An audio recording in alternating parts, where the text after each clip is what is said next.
You're not in Kansas anymore. You're on Pandora.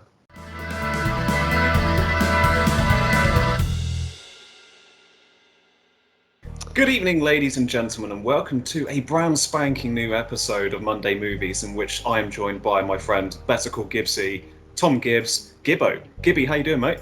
I'm not doing too bad. I'm sat here keeping cool. We've had some really warm weather the past few days, and so I'm just nice to be cool for once. 100%, I agree. And joining us today is a very special guest, a good mate of mine, someone who I'm actually collaborating with right now on a special science fiction film. It's the director of Damn You, Betsy and the Dakota Killers. It's Joe Boyson. Joe, how you doing, mate? Good afternoon. I'm doing good. Yeah. Today we're going to be talking about Avatar, aren't we, Joe? Yeah. A very interesting film, to say the least. One of my favourite movies when it came out. I think I watched it 7 times in a row. Wow, in a row. Yeah. That's impressive. Yeah, I really loved Avatar. But, That is insane. yeah. How can you watch it 7 times? Does the lack of plot not come up more and more? I was a weird child, Stan. Yeah. fair. No, I loved it. I mean, I just loved how I was so shocked at the midpoint of the movie where the tree had fallen down. I thought that was the end of the movie, but yeah, and then I just loved everything about it. All the animals, I don't know. And I'm not normally a fan of sci-fis. Well, let's get to that right now then, because the film is nearly 3 hours, and if you know anything about James Cameron's films, he makes films longer than a lobotomy, doesn't he? They take a very long time to conclude. Yeah. So, Gibbsy, when it comes to the runtime of Avatar, how do you feel about it? I was a bit I was one of the few cynics that before this recording I'd never seen Avatar, and so I know the look in your face, Joe. Very sorry, my friend. But no, the first time I watched it was in the past couple of weeks for today, and I looked at the runtime, 2 hours and 40 something minutes. I thought, oh, this will be an interesting one. This would be quite a long one to sit through. But as the film progressed and as I carried on watching, it didn't really, I was so much more immersed in the setting of the film that I got to the end. I thought, wow, has that nearly been 3 hours already? That's a lot of time gone by, but I was very impressed. That is a good point, because it is nearly 3 hours long, and I really do feel that the first 2 hours are really concise and really well structured and really entertaining, and then for me it kind of outstays its welcome in the final 40 minutes. It feels like once the tree goes down, I thought, oh, this would be such a great place to end the movie on such a depressing kind of lack of hope note. And it just, I think that would be so ballsy of James Cameron to have invested so much money and time in this movie for the humans to win. How interesting is that? But then it kind of just is 40 minutes of mindless action that I couldn't care less about. Yeah, I have to agree with you there. The last 40 minutes did seem a bit mindless action. All the characters sort of sacrificing themselves, and I wasn't too fan of the last half an hour of it. Because you can really feel it, don't you? It's as if they know there's nowhere really else. It's like, what's the best analogy? It's like the ending of an MCU movie. You know what I mean? Where it's just an endless, mindless 30 minutes of action that you don't really need, and you could sum up in 5 minutes. You know what I mean? I will say though, from the first 2 hours I was watching, I knew this would be a 2009 film, so I wasn't sure what to expect from a visual point of view. But I'm looking at the scenery that's created on, I don't know, this is a moon from a faraway planet that the story's based on, isn't it? I can't remember the names of either. Pandora, as you said, Stan. I mentioned previously, but the setting that's been created, the level of detail within the wildlife that's there, as well as with the motion capture that's used for the Na'vi people, I was truly amazed at what had been accomplished. What seems like so long ago.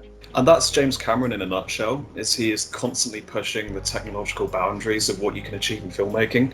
You go right back to his career, Terminator, T2, The Abyss, True Lies. It's just an endless series of movies that seem to always just about get made, really pushing filmmaking to the limit. And that's what I love about James Cameron. He is easily one of my favourite filmmakers, and I completely agree with you. On a technical level, this film is second to none. It's pretty incredible, actually. It feels so complete as a world as well. And I love the little details. I'm sure you know, we all know that James Cameron has an obsession for the water and the ocean.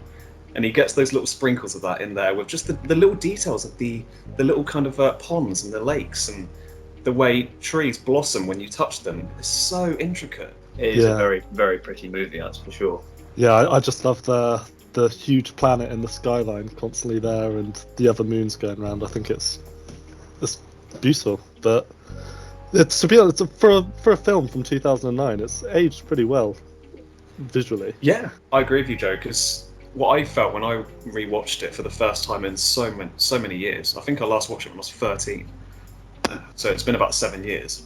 What I noticed was I really like the world building, and I love the mission of it. And like James Cameron has even said it's Dances with Wolves in space. So he knows it's not an original movie, but it's more about the technical aspect of it that makes it original. What I really wish that I'd seen a bit more of was a bit of context, because it feels like you're kind of thrown into this world, and you know they're looking for this thing called unobtainium, which is perhaps the corniest thing I've ever heard of. It's so on the nose. I don't know, there's something about it that feels like there's a little bit of it that's missing. There's like an element to the world that's slightly missing, where you feel like what's happening in the outside of this story, you know, the vastness of space.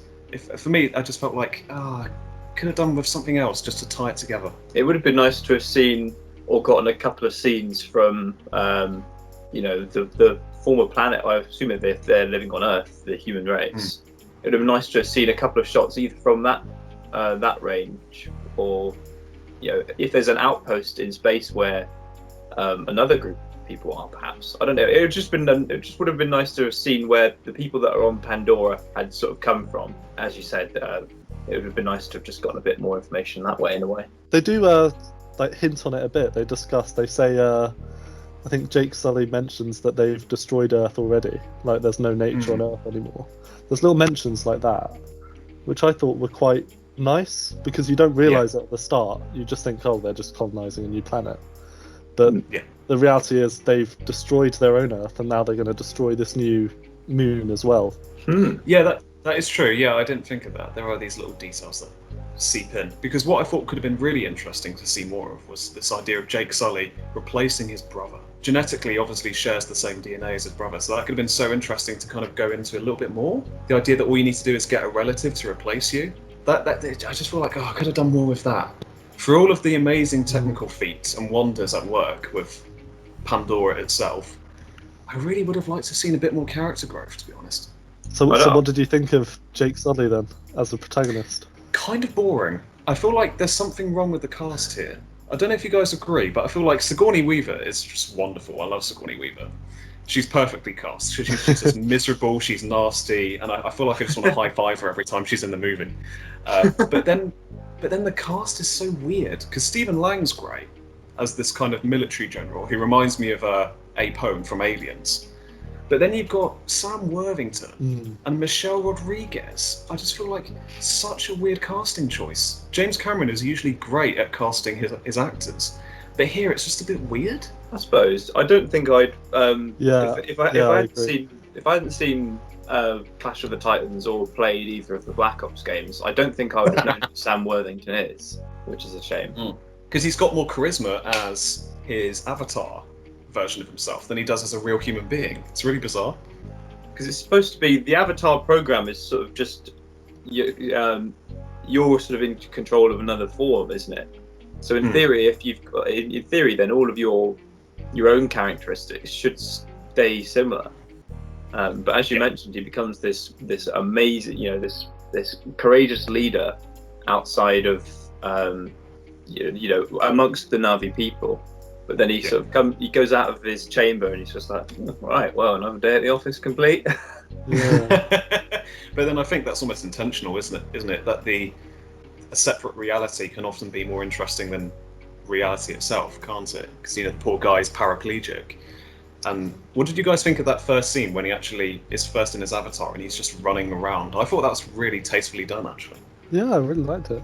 It was a really beautiful scene, because as we said, you have a paraplegic guy who's probably not used his legs for a good long time. He gets into this other form, which is his avatar, and he gets up. You sort of see him start to stretch his legs out. You think, oh, he's not done that for years. He's going to want to get out and run around, and he does just that. Hey Jake, come back! Your avatar's not ready yet. You're not used to your new form. he's just he's running away just because he's finally got used to his legs after so long, and that's a really beautiful thing. Yeah, 100%. I thought it showed a lot about his character as well, though. I mean, to me, he had a big transition, sort of halfway through the film. I guess as he's becoming his avatar, he starts as this, I guess, quite dumb, typical American soldier. Straight away, as he's put in this avatar, he sort of disobeys everyone and runs off, not knowing what he's doing. I don't know. I just thought it was quite interesting. It's not a typical hero. He's just doing what he wants in a way. Once again, it's that Dances with Wolves kind of narrative, isn't it? Where, a guy outside of the tribe comes in, learns about the tribe, and becomes one of them, doesn't he? Mm. So that's really well done. And I think actually what I love from a technical perspective is that their avatars of themselves is such a testament to how brilliant the visual effects are. Because you look at Sigourney Weaver's avatar, and that's Sigourney Weaver. You look at Jake Sully's avatar, and that's Jake Sully. I feel like it's the attention to detail with changing the facial structures of the avatars, but still seeing the actors inside them. I tell you what, I could never do visual effects, so I hold my hand up and say they did an amazing job. It's pretty phenomenal. It is. It truly is spectacular. I saw that throughout the film. I saw there was quite a few. I'm just looking at a couple of things I've written down, but there are quite a few themes to do with bonds. I thought throughout the film.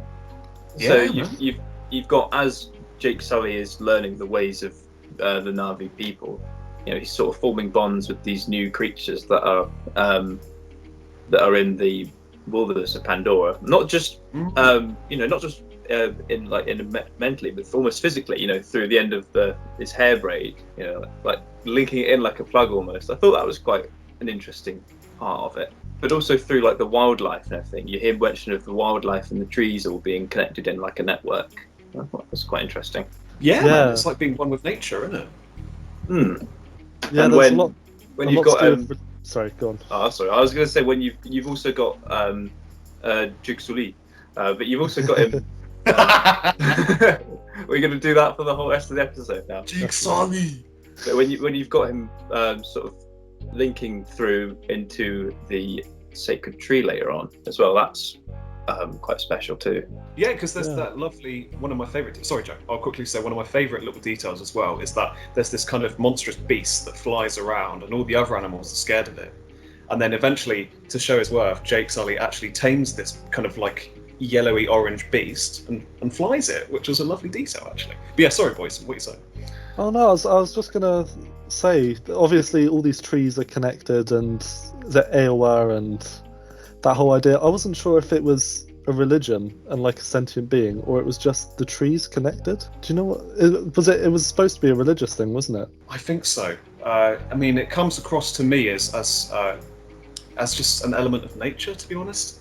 What you often find is most tribes, you look at the Native Americans as well, they were 100% in tune with the wildlife and the nature they were surrounded by. So it's clearly a commentary on that, and it's actually tastefully done. I wouldn't say it was ever kind of exploitative. So how did you feel towards the end of the movie when they'd kind of lost the battle, then suddenly all the animals come in to save them? That was cool. That was super cool. Yeah. Yeah, I thought that was quite nice too. You have this sort of this very last cry for help, or sort of responded to in a way by, I've forgotten what the deity's called. Aowa. Aowa, that's the one. Aowa. Thank you, Joe. Aowa. But you have Neytiri sort of say to Jake, like Aowa has, she's heard you, and she's, I don't know, she's come to help or something like that. But you see the sort of the last stand of all of the creatures, and those like kind of rhinoceros type creatures sort of running over the ground troops. That was quite cool. Yeah, the hammerhead rhinos.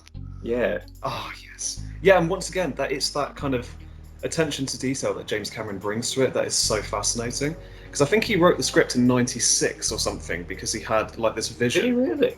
Yeah, he had a vision as a child of, like a separate world or something. I may be completely incorrect here, but I know he wrote a script in the late '90s and tried to get it made, but he had to wait for technology to catch up with him. That's how advanced his vision is for filmmaking, which is kind of incredible. But the score, James Horner, guys, Titanic, Aliens, Field of Dreams, Commando. This guy is phenomenal, and I think the score is my favourite thing about this film. The score was good. Although at parts, all I could think was that sounds a lot like Titanic. And I'm not sure Aliens. about you. And Aliens. James Horner's got his kind of recurring motifs and instruments, hasn't he? The use of different melodic techniques as well, because you expect a melody to go in a certain way, but then it sort of throws you off the end of the bar and then begins a new bar, and it continues to flow on like that, and it made me think, wait a minute, this isn't your typical sound for a film, and I really enjoyed that. And there's some of the flying sequences as well are incredible. Some of the coolest sequences in the film, and that's where I think the music really swells up. Like when he finally finds that creature that he's destined to be with, the one that tries to kill him and then flies. Oh, What, sorry? Nateri. You know the whole bloody lore of the movie, do you, Joe Boyson? Fair play, big, dude. what's it called? Drug Mach 2, something like that. Oh yeah, crikey! This guy knows his Avatar lore. He's going to be there day one for number 2. But in terms of James Cameron's filmography, where does it rank for you guys? Oh, I think second after Aliens. Really? Yeah, I just That's love phenomenal. Aliens. this is my first real James Cameron film, so for the time being it'll have to be at number 1. I'll check out his other films at a later date, and I'll let you know. Maybe the rank may change, maybe not. Because for me, his top 3 for me will always be Terminator 2, Aliens, Terminator. And I love True Lies, I love The Abyss, really underrated films of his actually that firstly deserve more Blu-rays of, secondly deserve to be praised more. And then you got kind of his films like Titanic, which I still think is great. I just haven't seen that in years. I'd say Avatar is definitely his weakest film for me, because as a story I don't find it particularly interesting, but it still has something so unique to offer that most studios could never achieve with this kind of budget. Yeah, I definitely agree. I guess the idea and the visuals are very unique, but the story not so much. But anyway, guys, that is our episode on Avatar. We have been joined by my good mate Joe Boyson. Joe, where can we find you? Where can you find me? At my house. I believe you have a YouTube At my channel, house, don't Sam. you? Oh, no. Hey! Don't I'm already follow there. that. Please don't subscribe. Oh. No, you my have a YouTube channel, don't you? YouTube is Boyson. Gibbsy, where can we find you, mate? Alright, so I'm most active nowadays on my YouTube channel, TGMA Productions, where I'll also be uploading this episode next Monday. I do a lot of my own film compositions there, as well as musical compositions, but I also just upload music for you to listen to. I've also got a Twitter account that I will add a link to in the description. Well, you can find me on YouTube at Stand Wilks. I've got a plethora of short films and music, and obviously the previous episodes of Monday Movies. You can also find me on Twitter at StanWilks10 if you're interested. I've got some unpopular opinions about movies on that thing. I recently said the Ultimate Edition of BVS is the most underrated film of the decade. So check it out, guys. It's well worth your time, if you have the time. Thank you very much for your time, guys. It's been great to have you here, and we shall see you in the next episode. Indeed. See you next week, everybody. See ya.